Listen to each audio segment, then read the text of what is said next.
مستورد ابن شداد فرماتے ہیں کہ اللہ کے نبی صلی اللہ علیہ وسلم نے فرمایا کہ دنیا اور آخرت کی مثال ایسے جیسے سمندر میں انگلی ڈال کے باہر نکالو تو جو اس پہ لگا ہے وہ دنیا ہے اور جو سمندر ہے وہ آخرت ہے. یہ سمجھانے کے لیے ہے، ورنہ محدود اور لامحدود میں کوئی مناسبت قائم نہیں ہو سکتی. محدود اور لامحدود میں کوئی نسبت قائم نہیں ہو سکتی.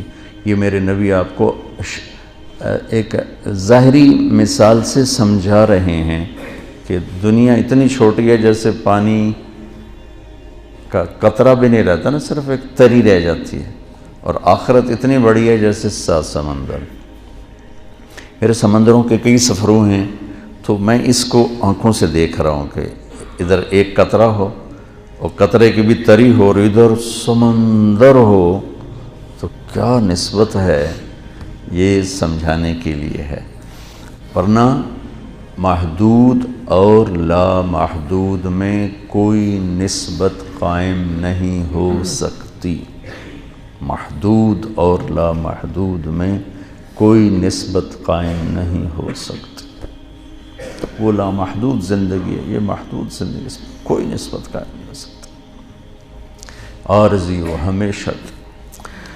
اور پھر ایک اور مثال سے آپ نے فرمایا، جابر رضی اللہ عنہ فرماتے ہیں کہ رسول اللہ صلی اللہ تعالیٰ علیہ وسلم ایک مردہ بکری کے بچے پر گزرے جس کے کان کٹے ہوئے تھے، تو آپ نے فرمایا اس کو 1 درہم میں کون خریدے گا؟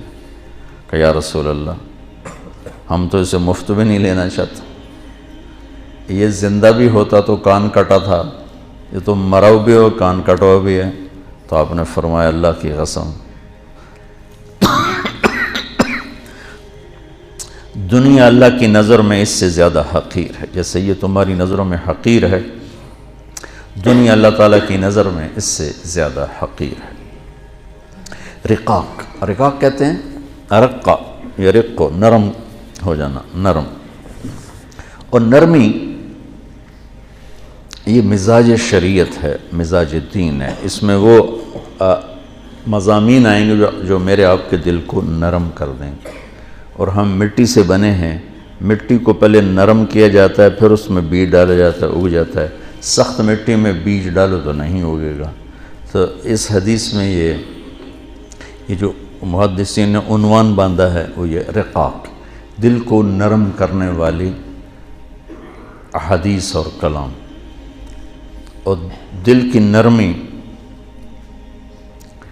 جس کو بھی نصیب ہو گئی پورا دین اس کے ہاتھ میں آ جائے گا، جو کہ مزاج دین ہے. میں اس لفظ سے استنباط کرتا ہوں وَلْيَتَلَطَّفْ، قرآن کے درمیان میں ہے، درمیان وَلْيَتَلَطَّفْ. آدھا قرآن ادھر ہے آدھا ادھر ہے، بیچ میں یہ لفظ آیا. یہ ہے ترازو کے کانٹے کی طرح، کانٹا سیدھا ہو تو تول ٹھیک ہوتا ہے، کانٹا ادھر ہو یا ادھر ہو تو تول غلط ہو جاتا ہے. تو یہ لفظ بیچ قرآن میں آ کر ترازو کے کانٹے کی طرح ہمیں بتا رہا ہے کہ جو مزاج دین ہے، جو مرکز دین ہے، کانٹے کی طرح وہ نرمی ہے، نرمی. اگر یہ ادھر ادھر ہو کے شدت میں تبدیل ہو گئی تو سارے دین کا توازن بگڑ جائے گا، خراب ہو جائے گا. اس لیے یہ وَلْيَتَلَطَّفْ باب تفاعل ہے، تفاعل، انتہا درجے کی نرمی، انتہا درجے کی نرمی جو پورے دین کو تمہارے دل میں اگا دے گی. اس میں اگر آپ اور میں شدت کی طرف جائیں گے تو کچھ بیج اگیں گے، کچھ نہیں ہوگی. تو اللہ مجھے بھی آپ کو نرمی مزاج نصیب فرمائے. شدت اللہ کو ناپسند.